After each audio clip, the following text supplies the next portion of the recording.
और मैं आपको पढ़ाना फ्रॉम ट्यूटर एकेडमी और मैं आपको पढ़ाने वाला साइंस का एक important chapter electricity. Let's see what is electricity.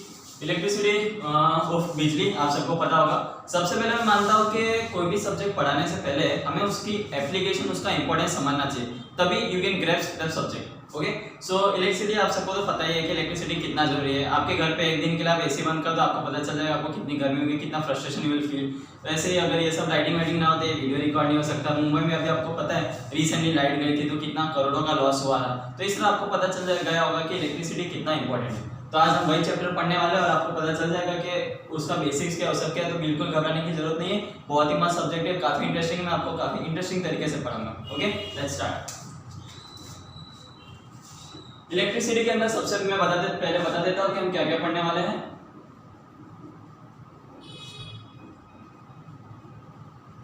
Electric current हम पढ़ेंगे, मैं बताऊंगा धीरे धीरे क्या क्या होता है। उसके बाद हम पढ़ेंगे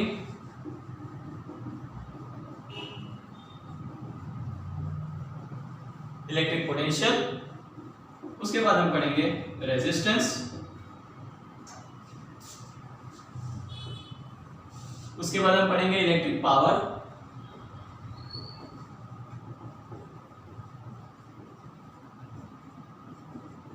and then heating effects. Okay, ये मैंने लेआउट कर दिया है कि हम क्या क्या पढ़ने वाले हैं। तो एक एक करके हम देखते हैं कि सबसे पहले हम देखेंगे इलेक्ट्रिक करंट।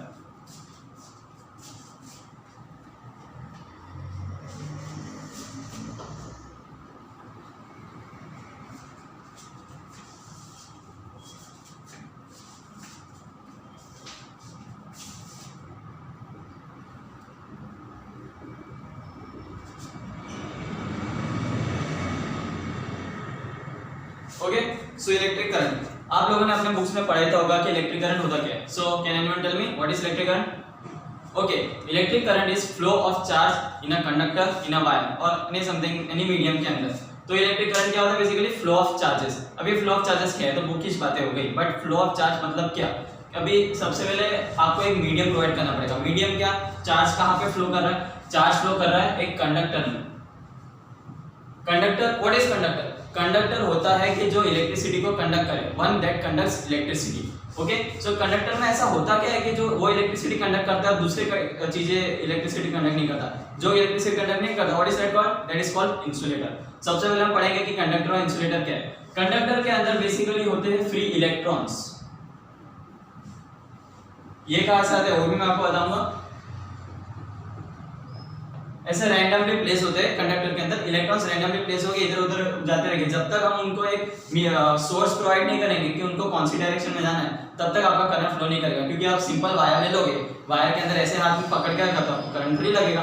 बट जब तक वायर को आप कोई बैटरी के साथ कनेक्ट करोगे या किसी सोर्स के साथ कनेक्ट करोगे, तब तक आपको करंट नहीं लगेगा।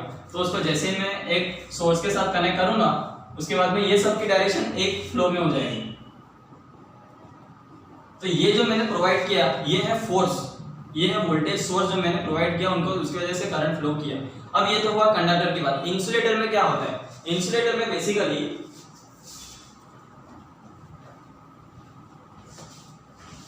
इंसुलेटर में फ्री इलेक्ट्रॉन्स बिल्कुल नहीं होते और करंट को फ्लो करने के लिए फ्लो ऑफ चार्जेस। चार्जेस क्या होता है? पॉजिटिव या नेगेटिव। जैसे कि ये पॉजिटिव है और ये नेगेटिव है। इसको क्या बोलते हैं बच्चा लोग? इसको बोलते हैं प्रोटॉन। ओके,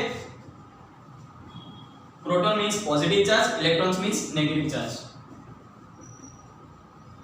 तो जब तक ये चार्जेस का फ्लो नहीं होगा किसी चीज में, तब तक इलेक्ट्रिसिटी कंडक्ट नहीं करेगी। अभी आपको मैंने जस्ट बताया कि कंडक्टर के अंदर फ्री इलेक्ट्रॉन्स होते हैं, इंसुलेटर के अंदर ये फ्री इलेक्ट्रॉन्स नहीं होते। और जब तक फ्री इलेक्ट्रॉन्स प्रोवाइड नहीं होंगे, तब तक उसके अंदर इलेक्ट्रिसिटी कंडक्ट नहीं होगी। Okay, that is called an insulator.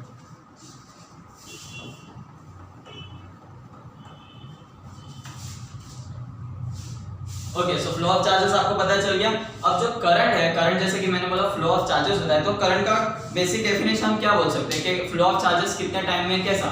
तो करंट का एक बेसिक फॉर्मूला होता है, वो है Q/T, यानी कि कूलम पर सेकंड। अब ये क्या बात हो गई? कूलम क्या है? तो नया नया सुना है, तो कूलम में बता देता हूं। Coulomb is charge, coulomb means charge.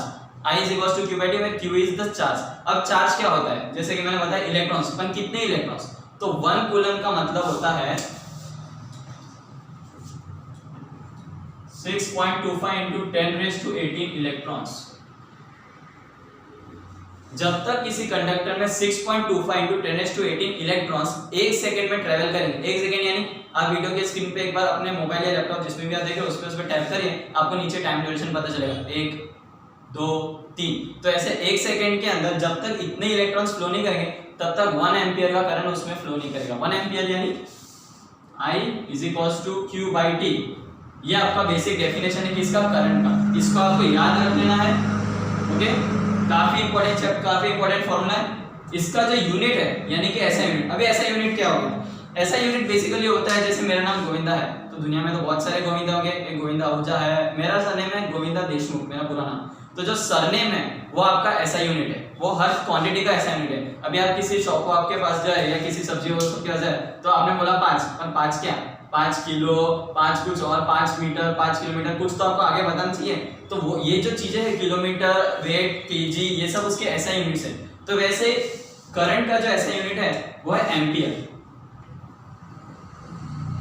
Coulomb charge का जो ऐसा यूनिट है वो है कूलम। टाइम का तो आपको पता ही है, टाइम का होता है सेकंड। सो बेसिकली मैं यहाँ पे बाजू में उसका यूनिट लिख देता हूँ।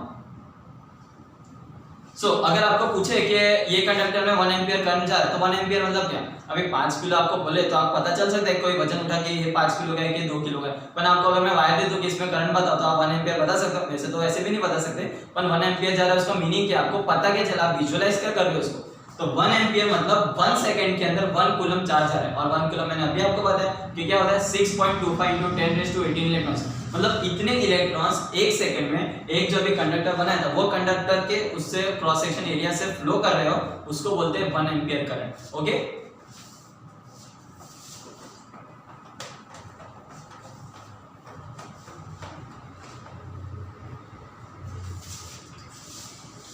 अभी मैं फॉर्मूला इधर यहाँ पे लिख देता हूँ, काफी इंपॉर्टेंट फॉर्मूला है, I = Q/T, इसको जरूर याद रख लीजिए, ओके। I = Q/T, अभी आपको फॉर्मूला याद हो जाएगा। अभी पहले मैं आपको कांसेप्ट बता दूंगा, एक बार सारे कांसेप्ट हो जाए उसके बाद हम न्यूमेरिकल साथ में सब लेंगे, ओके। अभी आपने पढ़ा क्या, इलेक्ट्रिक करंट = Q/T, काफी बेसिक फॉर्मूला है, इंपॉर्टेंट फॉर्मूला जैसे बोला, इसको याद रख लीजिए। इलेक्ट्रिक करंट का जो यूनिट है वो है एम्पियर। 1 एम्पियर अभी मैंने बताया कि 1 कूलम पर सेकंड, ओके। और 1 कूलम = 6.25 इंटू 10⁻18 इलेक्ट्रॉन्स। अब जो 1 एम्पियर है, ये एम्पियर मिली एम्पियर भी हो सकता है, उसके दूसरे यूनिट्स में लिख देता हूँ, ओके। ये है एम्पियर, ये है मिली एम्पियर और ये है micro ampere. Milli ampere means 10⁻³ ampere and micro ampere means 10⁻6 ampere, okay. ये थोड़े यूनिट्स है, इसको आपको याद रखना है, बाकी कुछ इतना उसका इंपॉर्टेंस नहीं है, इसके कैलकुलेशन वो सब तो आपसे हो जाएंगे। यूनिट्स आपको खाली ध्यान रखना है कि इसको क्या क्या नोटेशन कहते हैं। अब करंट फ्लो कब करेगा, कोई भी सर्किट, बेसिकली सर्किट क्या होता है, अभी हम सर्किट के बारे में बात करेंगे। सर्किट जैसे कि ये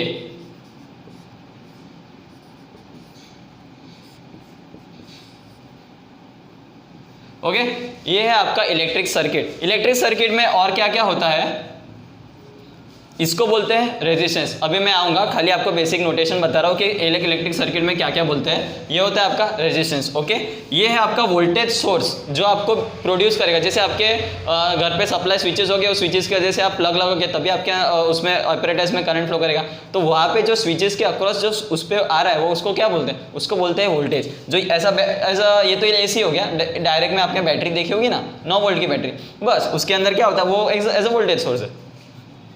तो वोल्टेज सोर्स, रेजिस्टेंस एंड जब तक कोई क्लोज लूप फॉर्म नहीं होगी तब तक करंट फ्लो नहीं करेगा। यानी कि ये जो स्विच है इसको बोलते हैं की, ओके।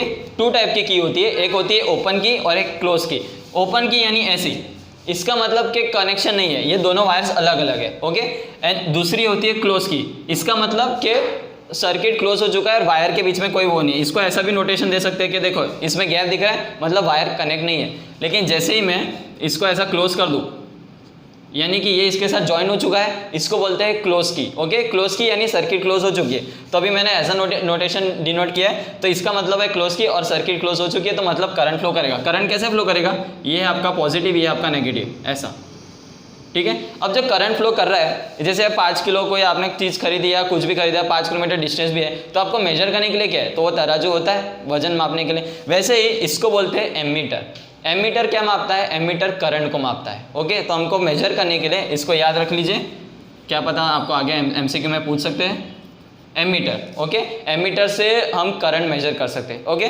तो इतनी ये सब कहानी थी करंट के ऊपर। अभी हम आगे बढ़ते हैं। ये कहानी तो हो गई इलेक्ट्रिक करंट की, इसकी न्यूमेरिकल्स भी मैं आगे आपको बता दूंगा। पहले सब टॉपिक्स आपके जो जो कंसेप्ट है वो क्लियर हो जाए, उसके बाद एक अलग से वीडियो हम न्यूमेरिकल्स के ऊपर करेंगे, ओके बच्चा, कोई टेंशन नहीं है। अब हम पढ़ते हैं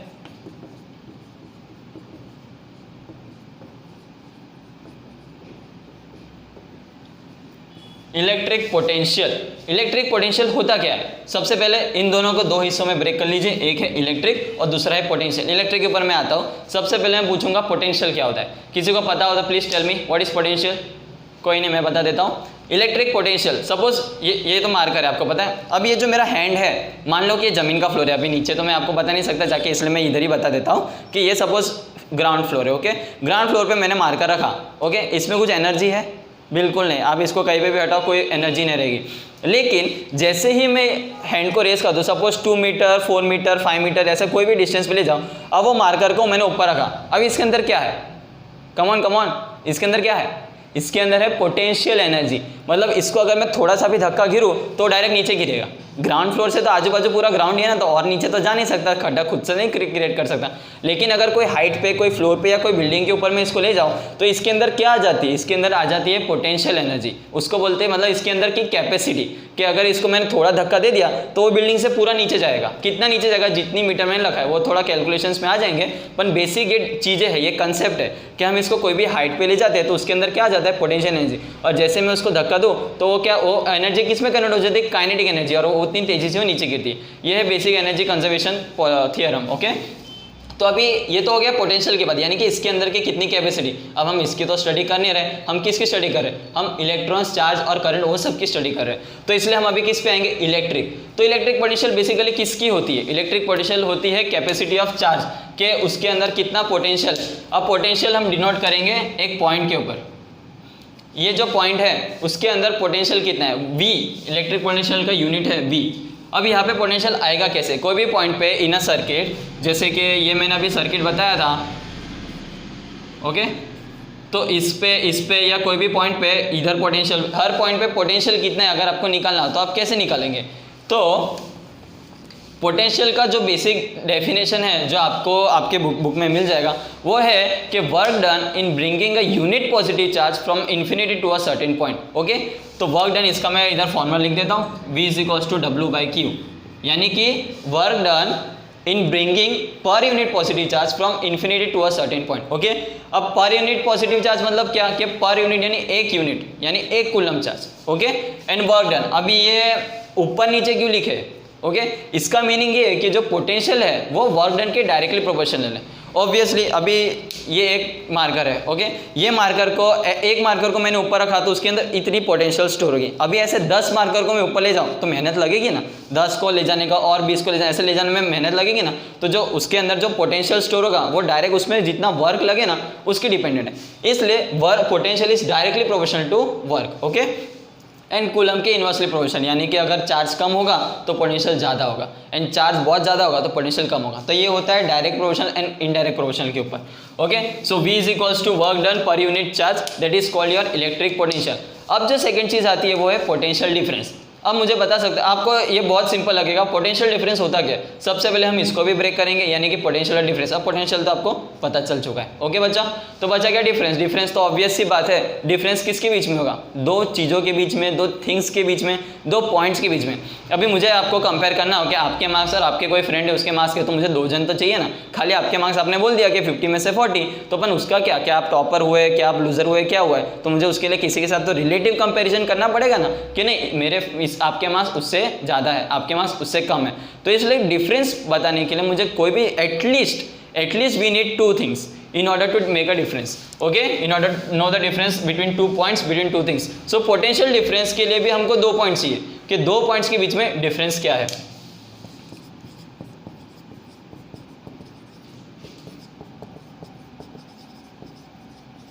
ओके। पोटेंशियल डिफरेंस, अभी 2 पॉइंट ले लेते हैं, एक 1 और 2, यानी कि कोई सर्किट होगा,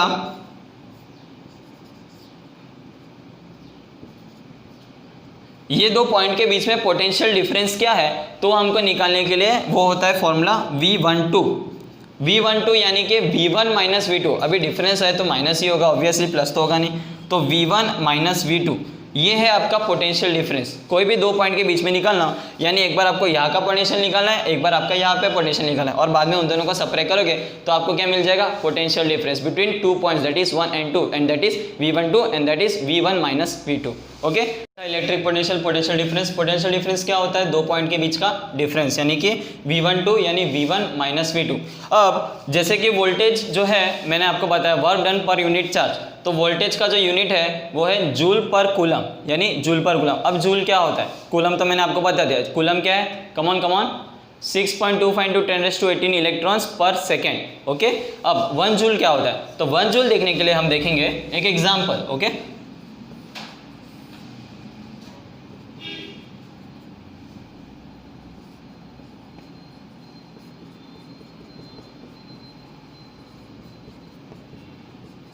सपोज एक बॉक्स है, ओके, उसको आपको मूव करना 1 मीटर। ओके, बेसिकली पहले मैं जूल का वो बोल देता, जूल यानी क्या होता है, एनर्जी, वर्क डन क्या होता है, फोर्स इंटू डिस्टेंस। एक बेसिक फॉर्मूला, कोई भी चीज़ फिजिकल टर्म आपको सीखना हो तो उसको कोई एग्जांपल से समझे, और सबसे बेस्ट तो उसको उसके यूनिट से समझे। वर्क डन का यूनिट है जूल, और जूल का यूनिट है force into distance. Work done का फॉर्मूला है फोर्स इंटू डिस्टेंस, फोर्स का यूनिट होता है न्यूटन, डिस्टेंस का यूनिट होता है मीटर।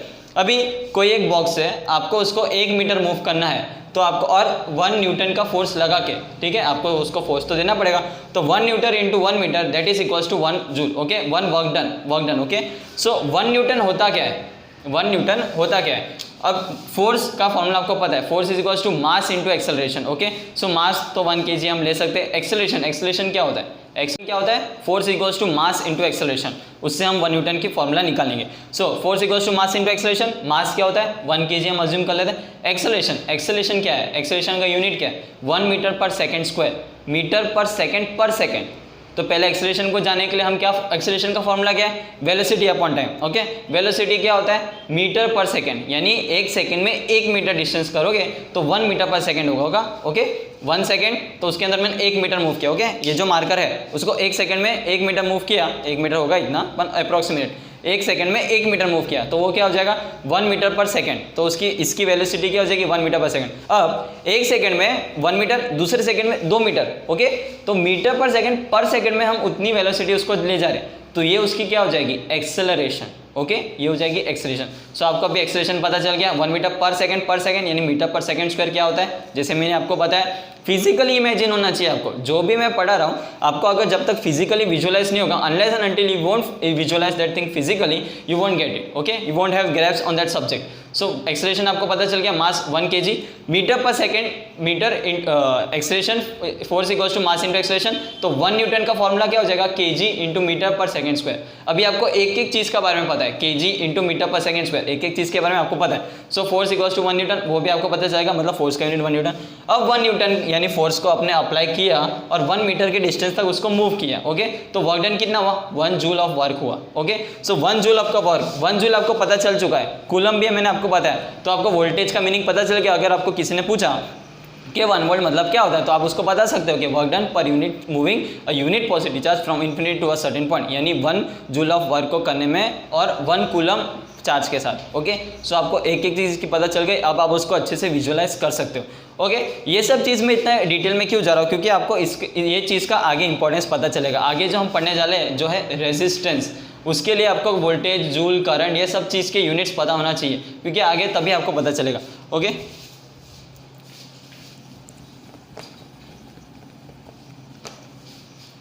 और गाइज मैं हमेशा बिलीव करता हूँ कि जब तक आप कोई चीज़ को इम्प्लीमेंट नहीं कर सके तब तक आपको वो चीज़ समझ नहीं है, इसलिए हम जो भी चीज़ पढ़ेंगे वो इम्प्लीमेंटेशन के लिए करेंगे। ओके, अब सबसे इंपॉर्टेंट चीज़ चालू होने वाली जो कि है रेजिस्टेंस क्या होता है। रेजिस्टेंस को जानने के लिए इसका एक फॉर्मूला है, चालू करने वाले हैं।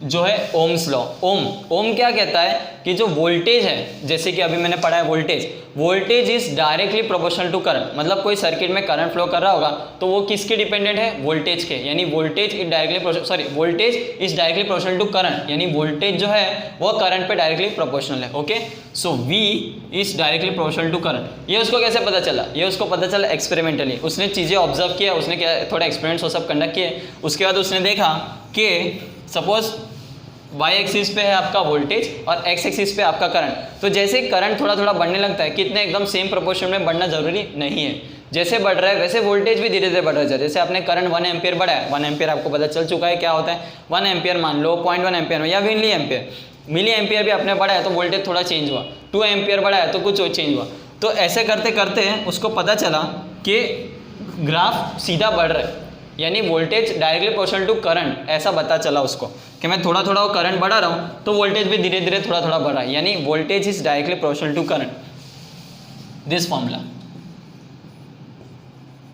Just remember this formula, this is very important formula, V is directly proportional to current. अब प्रोपोर्शनल क्या है, प्रोपोर्शनल तो आपको पता चल चुका है, प्रोपोर्शनल यानी ये इसके डायरेक्टली प्रोपोर्शनल है, तो अभी हमको प्रोपोर्शनल हटाना है, उसको कैलकुलेशन के लिए यूज़ करना है कि हम इन चीज़ों को कैसे यूज़ करें। तो आप क्या करेंगे, प्रोपोर्शनल हटाने के लिए हमेशा प्रोपोर्शनल हटाने के लिए आपको उसको कोई कांस्टेंट टर्म से मल्टीप्लाई करना होता है।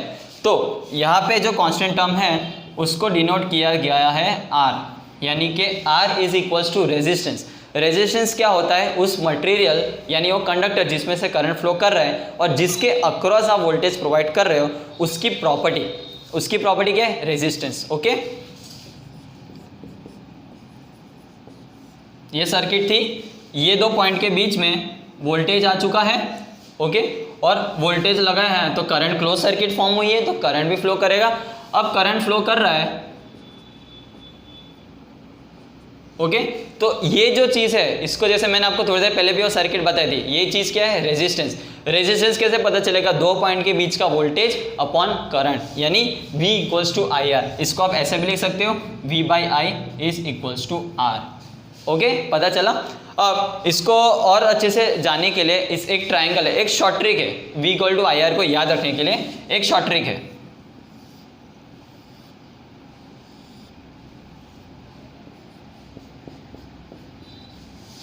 ओके, ये है एक शॉर्ट ट्रिक, किसके लिए, V इक्वल टू IR जानने के लिए। तो इसको देखते हैं कैसे करना है। कोई भी चीज़ पकड़ लो जो आपको फाइंड करना है, जैसे कि मैंने वोल्टेज को पकड़ लिया तो वोल्टेज को लेफ्ट हैंड साइड पे रख दो, ओके, और बाकी की जो चीज़ बची है, अब ये क्या है, ये देखो दोनों साथ में है, ओके, ये आपको दोनों साथ में दिख रहे हैं तो इनको साथ में लिखो, तो V equal to I by R, ये जो है इसको मल्टीप्लाई कर दो यहाँ पे एज अ मल्टीप्लीकेशन सिंबल, और V इक्वल टू IR। अब हम लेंगे करंट को, ठीक है। अब जैसे मैंने करंट को लिया तो करंट को कैसे लेंगे, तो ये देखो V बाई आर चीज़ें बची, और ये देखो ये दोनों ऊपर नीचे है तो इसको हम लिखेंगे भी ऊपर नीचे, तो I equal to V by R. Okay, अब मैंने पकड़ा रेजिस्टेंस को, ओके, रेजिस्टेंस को पकड़ा तो बाकी दो चीज़ें क्या बची, V और I, और आप देख सकते हो कि V ऊपर है I नीचे, तो V को हम न्यूमरेटर में रखेंगे और I को हम रखेंगे डिनोमिनेटर में। वेरी गुड, देखो इतना मस्त सिंपल शॉर्ट ट्रिक है, बस आप इसको याद रख लो। आपको ये फॉर्मूला किसी चीज़ का भी निकालना, वोल्टेज निकालना हो तो IR लिख सकते हो, करंट निकालना हो तो V बाई आर लिख सकते हो, और रेजिस्टेंस निकालना हो तो V बाई आई लिख सकते हो। बस इसको याद रख लीजिए, काफ़ी इंपॉर्टेंट है ये, यह शॉर्ट ट्रिक। अगर आपको ये याद हो जाता है तो वेल एंड गुड, नहीं होता तो आप ये शॉर्ट ट्रिक यूज़ कर सकते हो, शॉर्ट ट्रिक से आपका और काम आसान हो जाएगा। ओके,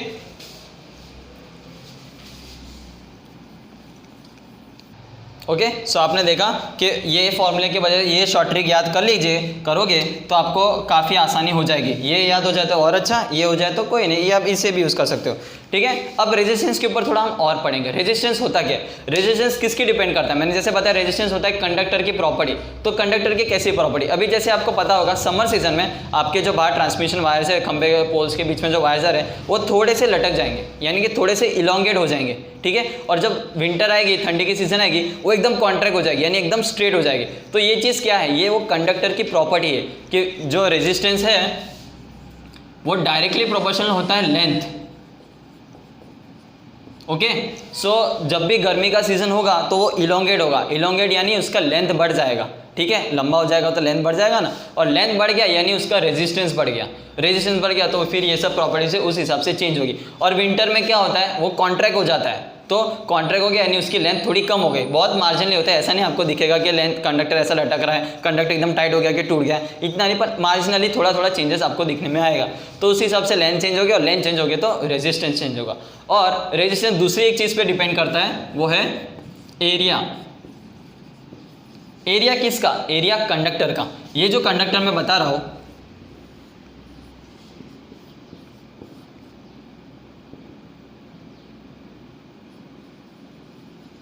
ये देखिए, ये आपका है कंडक्टर जिसमें से करंट फ्लो करेगा। ओके, तो इसका जो लेंथ है यानी कि ये लेंथ और क्रॉस सेक्शन बेसिकली होता क्या है? क्रॉस सेक्शन यानी आप सपोज मैंने ये कंडक्टर को बीच में से काट दिया। ओके, अब जैसे मैं इस कंडक्टर को काटूंगा और इसको ऐसा खोल के देखूंगा तो आपको सामने क्या दिखेगा? आपको सामने दिखेगा गोल। ओके, ये कंडक्टर को तोड़ा और बाद में सामने से देखा तो आपको गोल दिखेगा। तो इसका जो क्रॉस सेक्शन है, ये वाली चीज़ ये आपको दिखेगी, ये आपको क्या दिखेगी? गोली दिखेगी, यानी इसका ये क्रॉस सेक्शन है। इस बेसिस पे ही हम उसका एरिया कैलकुलेट करेंगे। तो ये जो एरिया है इसके इनवर्सली प्रोपोर्शनल डिपेंड करता है क्या? रेजिस्टेंस। सो आपको जैसे मैंने बताया, resistance directly proportional to length और इनडायरेक्टली प्रोपोर्शनल टू एरिया। अब इन सबको समराइज करने के लिए, इन सबको ज्वाइन करने के लिए ये कांस्टेंट प्रोपोर्शनलिटी आपको हटाना पड़ेगा। तो हम एक यूज़ करेंगे कांस्टेंट। कौन सा कांस्टेंट?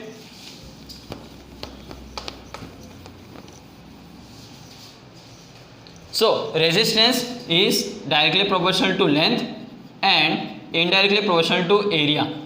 अब ये जो प्रॉपर्टी है इसको हमको प्रोपोर्शनल को हटाना है, तो इसका कांस्टेंट क्या होगा? रेजिस्टिविटी। और रेजिस्टिविटी भी कंडक्टर की प्रॉपर्टी है। So R is equals to rho L by A. काफ़ी इंपॉर्टेंट फॉर्मूला है, बिल्कुल याद कर लीजिए। इसको स्टार मार्क लगा दीजिए, 2 स्टार मार्क, 3 स्टार मार्क, जितना आपको लगाना है इसको याद लगा दीजिएगा, क्योंकि ये रेजिस्टेंस की प्रॉपर्टी बताता है। रेजिस्टिविटी भी कंडक्टर की प्रॉपर्टी है, लेंथ कंडक्टर का, एरिया भी कंडक्टर का है। तो रेजिस्टेंस का important formula rho equals to L by R equals to rho L by A. काफ़ी इंपॉर्टेंट फॉर्मूला, इसको याद रख लीजिए, आपको आपके कैलकुलेशन में जरूर काम आएगा। तो ये सब बेसिकली इंपॉर्टेंट प्रॉपर्टीज है जो मैंने आपको बताया, इसको जरूर अच्छे से एक बार देख लीजिए। मैं थोड़ा साइड हो जाता है, आपको अगर लिखना हो तो नोट डाउन कर दीजिए, या तो आपका मैं थोड़ा साइड में हो जाऊँ, आप स्क्रीनशॉट लेना हो तो स्क्रीनशॉट भी ले सकते हैं। 2 सेकंड का पॉज रहेगा, उसके बाद ये हट जाएगा। ओके, उसके बाद हम आगे बढ़ेंगे। देख लीजिए, इसको नोट डाउन कर लीजिए। होप सो क्या आपने सब नोट डाउन कर लिया होगा। अभी हम आगे बढ़ते हैं। रेजिस्टेंस के बारे में हम पढ़ रहे थे। Resistance R equal to V by I, वो आपको V इक्वल टू आई और फॉर्मूला याद हो तो वो अच्छा, वरना ट्राइंगल जो मैंने बताया वो शॉर्ट ट्रिक भी यूज़ कर सकते हैं। तो वही शॉर्ट ट्रिक यूज़ करके मैंने लिखा है R equal to V by I. अब इसके भी हम यूनिट्स पढ़ेंगे।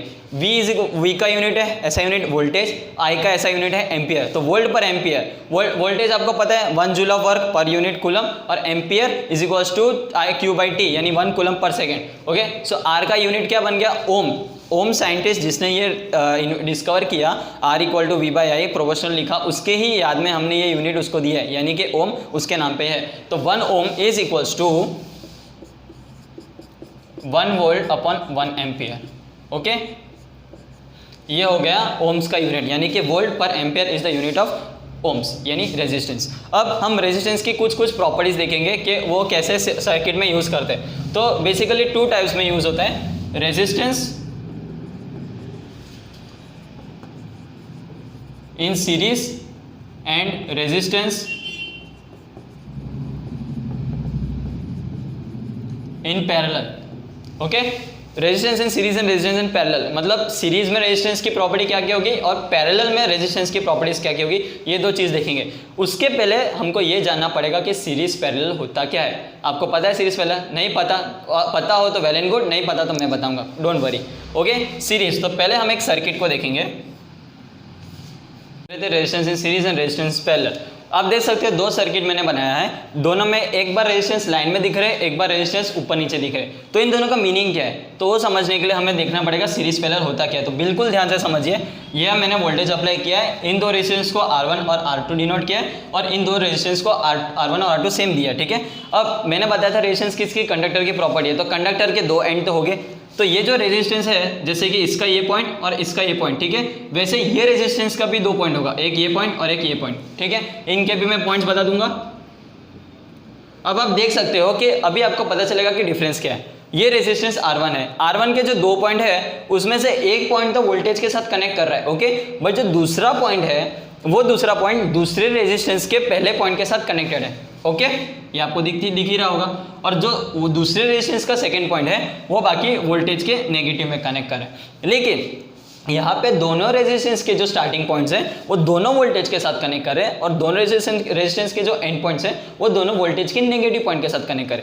तो याद रखिए, जब भी end point of first resistor is connected with the starting point of second resistor, then this combination is called as series combination. And when starting points of both resistor and ending points of both resistor are connected directly to the supply, or you can say that starting points of both resistor are common and end points of both resistor are common, then that combination is called as parallel combination.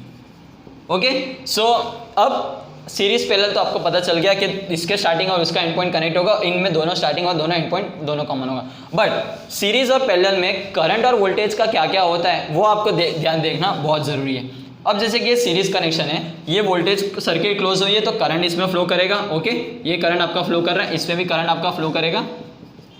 लेकिन हमेशा याद रखिए, series के अंदर current हमेशा same होता है, ठीक है। यानी जो करंट, आप सपोज मैंने इसको बोल दिया I1, ओके, I1 इधर से जाएगा, इधर से जाएगा, ये रेजिस्टेंस में से भी I1 करंट जाएगा और R2 रेजिस्टेंस में से भी I1 करंट जाएगा। ओके, यानी इसके अंदर भी I1 है, इसके अंदर भी I1 है, क्योंकि एक सिंपल कंडक्टर है ना गाइस।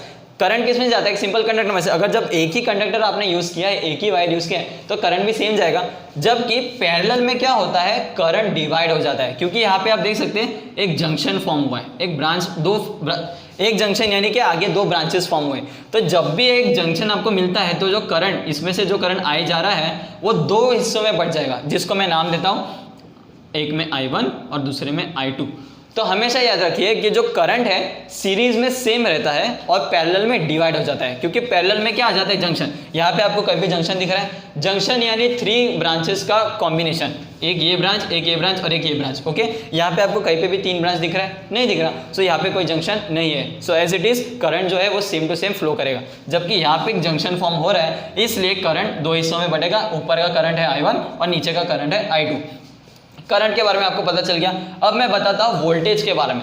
वोल्टेज क्या, अभी आप देख सकते हो कि इसके जो स्टार्टिंग पॉइंट है, ओके, वो कॉमन है और कॉमन वोल्टेज की पॉजिटिव के साथ कनेक्ट हुआ है। ओके, और इसके जो एंड पॉइंट्स है वो एंड पॉइंट्स भी कॉमन है और कॉमन होके वोल्टेज के नेगेटिव में कनेक्ट हुआ है। अब इसका मतलब ये जो वोल्टेज है वो V इधर भी है प्लस V, और यहाँ पे 0 वोल्ट या जो भी आपको देना हो दे सकते हो, ठीक है। यानी कि दोनों रेजिस्टेंस के स्टार्टिंग के अक्रॉस वोल्टेज है और एंड पॉइंट के वहाँ पे नेगेटिव सप्लाई, यानी कि पैरेलल के अंदर वोल्टेज सेम होता है। इसके अक्रॉस भी वोल्टेज V है, इसके अक्रॉस भी वोल्टेज V है, क्योंकि ये V इसके साथ जा रहा है, करंट ऐसा जाएगा और दूसरा करंट ऐसा जाएगा। तो पैरेलल में वोल्टेज सेम होता है और सीरीज में करंट सेम होता है। अब सीरीज में करंट सेम होता है, अपन सीरीज में वोल्टेज का क्या रोल? तो वोल्टेज जो है, जैसे मैंने आपको बताया, V = IR। ओके, पता चला? तो I करंट तो सेम है, जो मैंने दिया है I1, ठीक है, I1 रख सकते हैं। तो V1 क्या होगा, जो R1 के अक्रॉस होगा, सो V1 = I1 × R1। तो जो रेजिस्टेंस फ्लो होगा उसके अक्रॉस जो करंट जा रहा है, उन दोनों का प्रोडक्ट होगा, वो उसके अक्रॉस का वोल्टेज ड्रॉप होगा। यानी ये R1 है तो प्लस V1, ठीक है। R1 के अक्रॉस एक वोल्टेज ड्रॉप होगा। ये जो वोल्टेज सपोज मैंने यहाँ पे दिया हुआ है 10 वोल्ट, ठीक है, तो 10 वोल्ट में से 5 वोल्ट, अगर दोनों रेजिस्टेंस सेम है तो 5 वोल्ट इधर गिरेगा, 5 वोल्ट इधर ड्रॉप होगा। यानी इधर ये रेजिस्टेंस बेसिकली क्या होता है, जो करंट को अपोज करे, और अपोज कर रहा है तो वहाँ पे उसको कुछ एनर्जी देनी पड़ेगी। तो हमने 10 वोल्ट में से 5 वोल्ट उसको दे दिया ताकि करंट और आगे फ्लो होता रहे।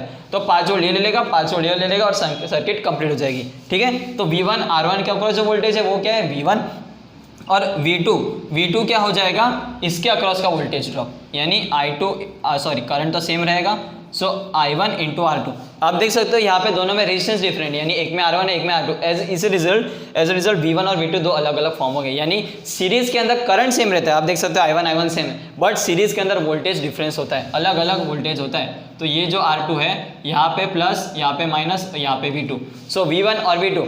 और याद रखिए V जो टोटल वोल्टेज आपने अप्लाई किया वो हो जाएगा V1 + V2, ठीक है। तो यहाँ पे V1 सपोज मैंने 10 वोल्ट अप्लाई किया तो V1 5 वोल्ट मान लेते, V2 भी 5 वोल्ट मान लेते। या तो अगर आपने सपोज V1 फिक्स 6 वोल्ट मान लिया तो V2 आपको कैसे पता चलेगा, 10 - 6, यानी V2 आपका हो जाएगा 4 वोल्ट। और ये 10 4 ये सब डिस्ट्रीब्यूट किस पे डिपेंड करेगा, रेजिस्टेंस पे डिपेंड करेगा। वो चीज़ थोड़ी आगे कैलकुलेशन से मैं आपको जब क्वेश्चन सॉल्व करूंगा तब आपको इजीली पता चल जाएगा। अभी इतना समझिए कि सीरीज के अंदर वोल्टेज डिवाइड हो जाता है और करंट सेम रहता है। और ये इंपॉर्टेंट फॉर्मूलाज है, इसको नोट डाउन कर दीजिए। ठीक है। V1 equals to I1 R1, V2 equals to I2 R2 and V is equals to V1 plus V2, यानी जो टोटल वोल्टेज आपने अप्लाई किया है वो इन दोनों वोल्टेज का कॉम्बिनेशन है इसके अंदर सीरीज के अंदर। ओके, सीरीज कॉम्बिनेशन की बात चल रही है, इसको जरूर याद रखिए। करंट सेम रहता है और वोल्टेज डिवाइड होता है। अब हम आते हैं पैरेलल कॉम्बिनेशन के ऊपर। पैरेलल कॉम्बिनेशन में क्या होता है, जैसे मैंने आपको बताया कि वोल्टेज सेम रहता है लेकिन करंट डिवाइड हो जाता है। ओके, सो इस ब्रांच के अक्रॉस जो वोल्टेज है वो तो सेम रहेगा। ओके, लेकिन करंट यहाँ पे कौन सा है, यहाँ पे करंट है I1, so V equal to I1 into R1। Okay, और यहाँ पे अक्रॉस का वोल्टेज क्या एज इट इज सेम रहेगा क्योंकि पैरेलल के अंदर वोल्टेज सेम रहता है, लेकिन इसके अंदर का जो करंट है वो करंट कौन सा है फ्रेंड्स, दोस्तों बच्चों, V is equals to I2 R2। ठीक है, आप देख सकते हो यहाँ पे I1 सेम था लेकिन वोल्टेज V1 V2 था। यहाँ पे क्या था, I1 I2 डिफरेंस है पर वोल्टेज सेम है। तो याद रखिए सीरीज के अंदर करंट सेम रहता है, पैरेलल के अंदर वोल्टेज सेम रहता है। ठीक है, तो V equal to I1 R1, V equal to I2 R2, ये दो चीज़ है। और पैरेलल के अंदर अब यहाँ पे जो करंट है वो जंक्शन के पहले कौन सा था, I, और जंक्शन के बाद कितने करंट फॉर्म हो गए, दो करंट फॉर्म हो गए।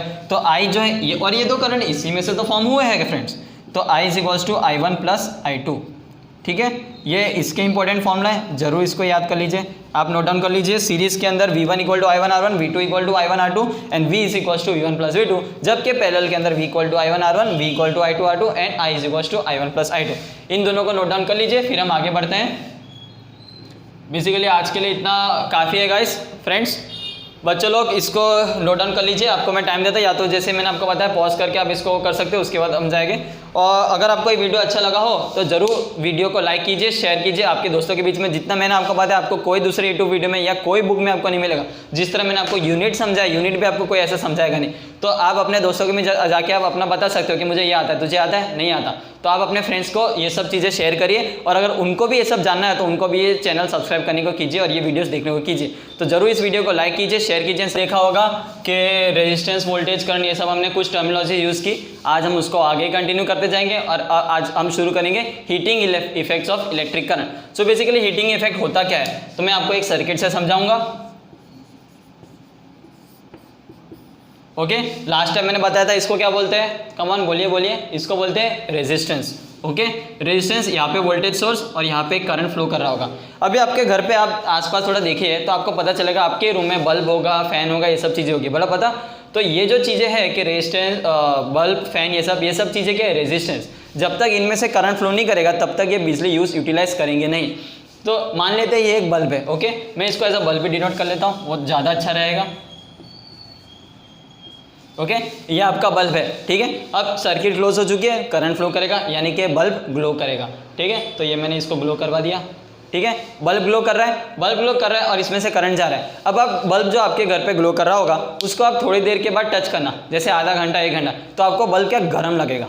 वो गर्म क्या है, वो गर्म एनर्जी है जो हीट प्रोड्यूस करी है बल्ब की वजह से, क्योंकि करंट उसमें से कंटिन्यूसली फ्लो हो रहा है। तो ये है प्रॉपर्टी इलेक्ट्रिक करंट की, कि जब वो किसी रेजिस्टेंस से पास होगा, रेजिस्टेंस का काम क्या होता है, करंट को अपोज करना। अब अपोज कर रहा है तो करंट को भी उतना जोर देना पड़ेगा। अभी सपोज मेरे को आगे जाना है, अपन सामने से मेरे को कोई अपोज कर रहा है, मेरे को पीछे तक, अपन मेरे को तो आगे जाना है, तो मेरे को थोड़ी एनर्जी देनी पड़ेगी वो सामने से जो आ रहा है उसको धक्का मारने के लिए। तो वो energy same as it is के करंट को भी ये रेजिस्टेंस अपोज कर रहा है, अपन करंट उसको मानेगा नहीं, करंट आगे जाता जाएगा।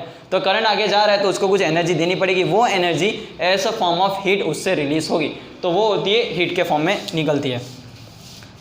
तो जो हीट एनर्जी है, पहले हम उसके पहले हम पावर के बारे में बात करेंगे कि ये जो करंट जा रहा है और ये जो वोल्टेज आपने इसके अक्रॉस दिया, यानी V वोल्टेज इसके अक्रॉस दिया। ठीक है, तो voltage difference between this 2 points and current जो इसमें से फ्लो कर रहा है उसके वजह से पावर, यानी कि इसको कितनी चाहिए पावर, तो P is equals to VI। Okay, P equals to VI, यानी ये रेजिस्टेंस, ये बल्ब के अक्रॉस जो वोल्टेज है और जो करंट फ्लो कर रहा है वो पावर होगी, ये सोर्स को उसको प्रोवाइड करनी पड़ेगी, वो होगी V इंटू I।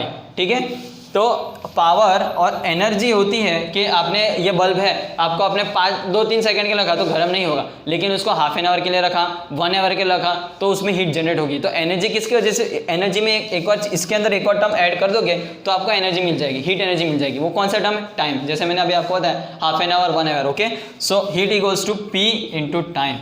तो जितना टाइम ज़्यादा होगा उतनी हीट एनर्जी ज़्यादा निकलेगी, जितने देर उसको रखोगे उतनी हीट रिलीज उसमें से ज़्यादा होगी। So P H is equals to V into I, sorry V into I into T. Okay, ये है आपकी हीट एनर्जी।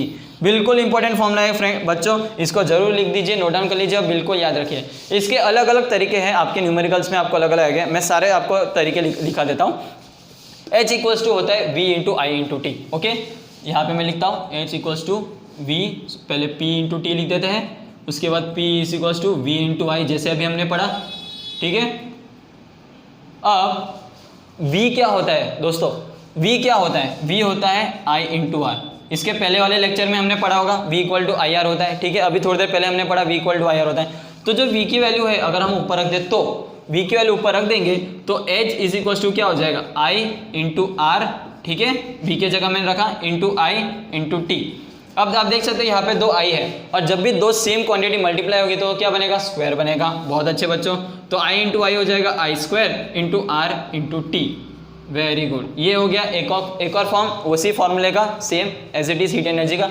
अब आप देख सकते हो कि V equal to I R है, अगर मैं I को लिख दूँ V बाई आर, देखा सेम ही है, कुछ डिफरेंस नहीं है, खाली मैंने R को उठा के नीचे रखा, और I की जो वैल्यू है उसको अगर मैं ऊपर रख दूँ तो आपको एक और फॉर्मूला मिल जाएगा, यानी H is equals to V into I की वैल्यू है V by R into T. अब आप देख सकते हो कि यहाँ पे V मल्टीप्लाई हो रहा है, तो दो V का फॉर्मूला होगा तो क्या बनेगा, V square. So V square by R into T, ये भी एक और फॉर्मूला हो गया बच्चों, इसको भी नोट डाउन कर दीजिए, ये भी काफ़ी इंपॉर्टेंट फॉर्मूला है। ठीक है, ये दो फॉर्मूलाज है जो सेम ही फॉर्मूला है, बस अलग अलग नोटेशन यूज किए, एक में करंट आया है, एक में वोल्टेज का स्क्वायर आया है। ठीक है, आई के साथ आई स्क्वायर के साथ करंट रेजिस्टेंस मल्टीप्लाई में होगा, V स्क्वायर के साथ वो रेजिस्टेंस डिवाइड में होगा।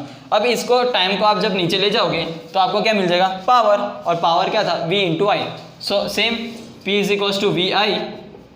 ओके, इसमें V को हम क्या रखेंगे, एक बार आई आर रखेंगे, तो V equals to I R रखेंगे तो ये क्या हो जाएगा, आई स्क्वायर, और दूसरे में P इज इक्वल्स टू आई के बदले क्या रख देंगे, V बाई आर रख देंगे, तो ये क्या हो जाएगा, V square by R. Same ही नोटेशन फॉर्मूला है दोस्तों, बस अलग अलग नोटेशन है।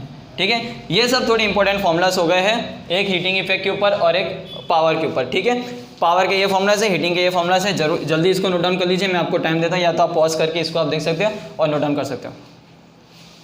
ठीक है बच्चों, आपने इसको नोट डाउन कर लिया होगा, आई होप सो। ये सब इंपॉर्टेंट फॉर्मूला से, एक है पावर के, एक है एनर्जी के। अब हम पहुंचेंगे किसके ऊपर, यूनिट्स के ऊपर। P is equals to V into I. V का यूनिट क्या होता है बच्चों, वोल्टेज, और I का यूनिट क्या होता है, एम्पियर। सो पावर का यूनिट क्या हो जाएगा, वोल्ट इंटू एम्पियर। इसको हम और एक और यूनिट डिफाइन करते हैं, वॉट। ठीक है, WH80 वॉट नहीं है, WATT what. what is the unit of power, okay, जैसे volt is a unit of voltage, ampere is a unit of ampere current, as a result same as it is what is the unit of power, okay। and heat energy जो हमने पढ़ा, ये चीज़ IH is equals to P into T। ठीक है, P का unit क्या है, watt, और टाइम का यूनिट क्या है, seconds। so watts into seconds is equals to joule। 1 watt into 1 second is equals to 1 joule। जरूर इसको याद रख लीजिए। कभी कभी आपके न्यूमेरिकल्स आपसे सॉल्व हो जाते हैं, पर न्यूमेरिकल सॉल्व होने के बाद आपको पता नहीं चलता कि मेरे को वैल्यू जो आई है वो कौन से यूनिट में, क्या मेरे को जूल मिला है, क्या मेरे को वॉट मिला है। तो जब तक आपको ये सब चीज़ें इंपॉर्टेंट पता नहीं चलेगा तब तक आपको मार्क्स मिलेंगे नहीं, और आपके कंसेप्ट क्लियर नहीं रहेंगे। और concept is very important then marks, क्योंकि कंसेप्ट आपको पता होना चाहिए कि मेरे को जो वैल्यू मिली है, क्या वो हीट एनर्जी मिली है, क्या वो वॉट मिली है, क्या वो वर्क डन हुआ है, कि क्या मिला है, वो आपको पता होना चाहिए। सो पावर की जो यूनिट है वो है वॉट, और हीट एनर्जी की यूनिट है वो है जूल। तो ये दो यूनिट आपको पता चल चुका है। अभी इसके हीट एनर्जी हमने क्यों पढ़ा, हमको क्या जरूरत है, हीट रिलीज हो रही है वो सब का क्यों पढ़ना, क्योंकि आपके घर पे आपने देखा होगा हर महीने वो 2-3 महीने के बाद आपको बिजली का बिल आता है, बराबर। वो क्या आता है, उसके अंदर क्या लिख के आता है, आपको आपने देखा होगा वहाँ पे यूनिट्स लिखा होगा। यूनिट्स, वो यूनिट क्या है, आपने जो अप्लायंसेस यूज़ किए, mixer, fridge, TV, fan, bulb, बहुत सारे घर पे जितने भी ऑपरेटर्स हैं वो सबको यूज़ किया, तो यूज़ करने के बाद आपको चार्ज तो देना पड़ेगा, कोई भी इंसान फ्री में थोड़ी यूज़ करेगा, वही चार्ज उधर यूनिट में लिखा हुआ है। तो वो चार्ज आया कहाँ से, वो कहानी हम अभी देखेंगे।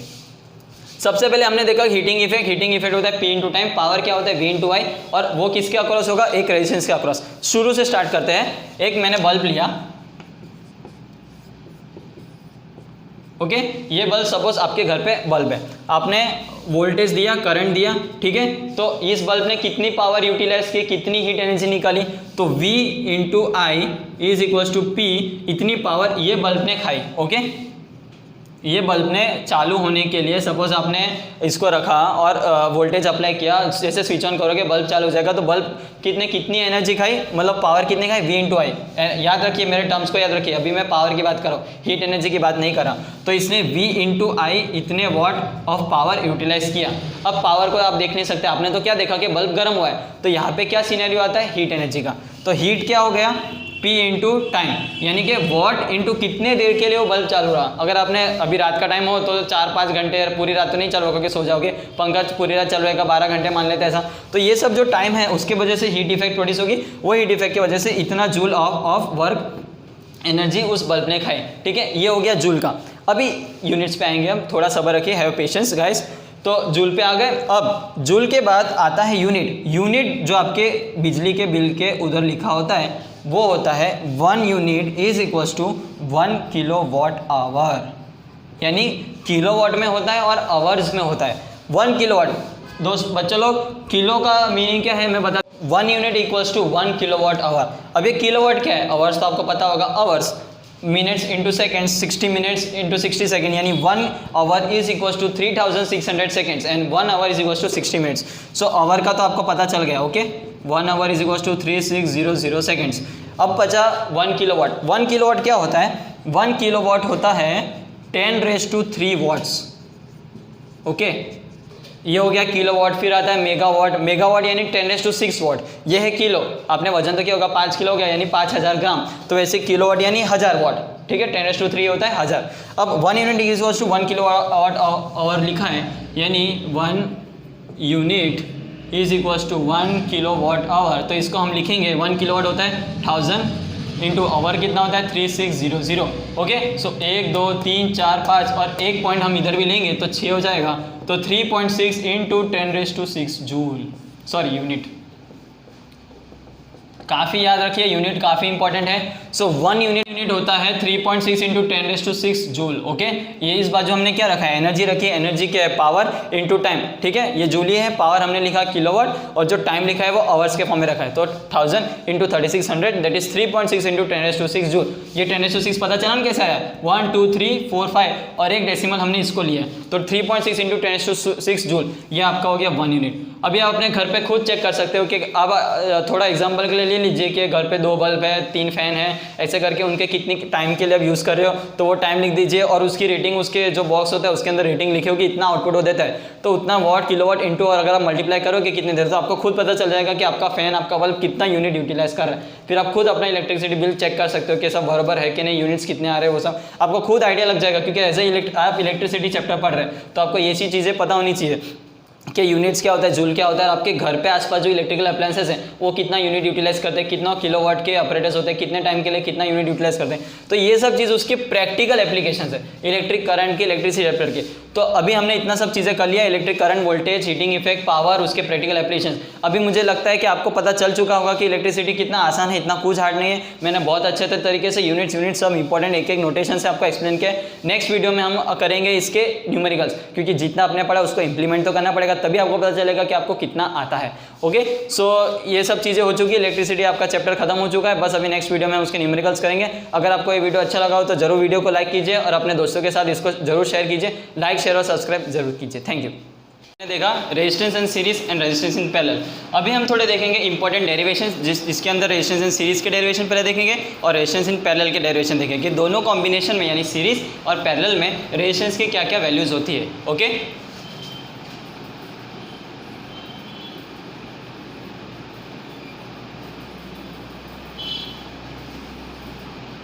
तो जैसे हमने देखा ये सर्किट मैंने ड्रॉ किया है। ओके, यहाँ पे 3 रेजिस्टेंस है। अच्छा, ये कौन सा कॉम्बिनेशन है बच्चों, जल्दी बताओ, सीरीज कॉम्बिनेशन, वेरी गुड। तो यहाँ पे 3 रजिस्टर है जो मैंने सीरीज कॉम्बिनेशन में रखा है, यानी R1, R2 and R3 are in series combination. Okay, ये है वोल्टेज सोर्स, यहाँ पे करंट। अच्छा, ये करंट सेम रहेगा कि वोल्टेज सेम रहेगा, सीरीज कॉम्बिनेशन में कौन सा सेम होता है, वेरी गुड, सीरीज कॉम्बिनेशन में करंट सेम रहता है। ओके, सो यहाँ पे जो आएगा वोल्टेज ड्रॉप यानी कि V1, V2 एंड V3, वो अलग अलग आएगा। सीरीज कॉम्बिनेशन में करंट सेम रहता है और पैरेलल कॉम्बिनेशन में वोल्टेज सेम रहता है। सो यहाँ पे अगर करंट सेम है तो वेरी कौन सा होगा, वोल्टेज। ओके, सो अभी मैं वोल्टेज V1 V2 और V3 की वैल्यूज लिख देता हूँ, जरूरत बिल्कुल ध्यान से देखिए।